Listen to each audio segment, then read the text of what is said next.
server from farms that do the right thing.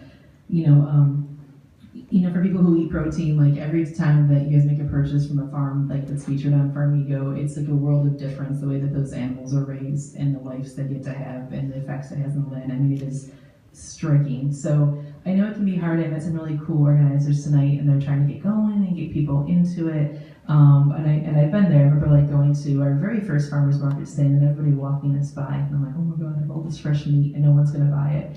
So it just takes a while sometimes for people to try things and kind of understand it and want to do it. But if you could tell them, everybody who's doing it around right now, that like it makes a difference what they're doing, and we appreciate it for sure.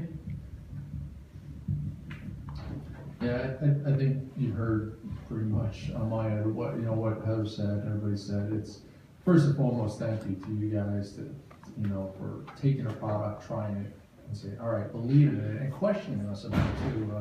I had an organizer sent me an email the other day, about a week ago, and it was real nice. And it was like, I made the ravioli and they fell apart.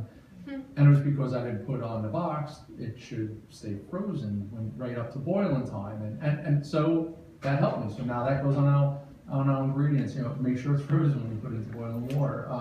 But it's thank you, because even though I'm a food artisan and I can kind of find work all year round, because of where we're at, the months in the wintertime, like any of the farmers will tell you, everybody, it is slow and hard, especially after this one. And I personally will say, Farmigo helped us financially, because we would have made it, but it would have been really, really tough. And it is, and it'll get better in the next month or two.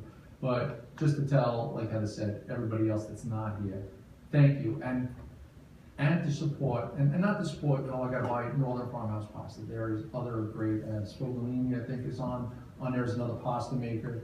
They use semolina, it's not grown here, but they're using organic semolina. They believe in the food network and everything, and they're a local artisan shop. I've only met them once, and it's like the farmers. You're not really competing. You're there. There's a lot of people. It's like 18.7 million people in the state of New York.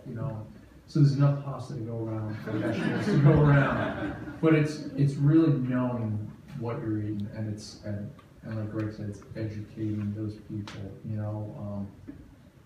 As simple as it can be made is the best. It's just education and thank yous. I think what first got me set on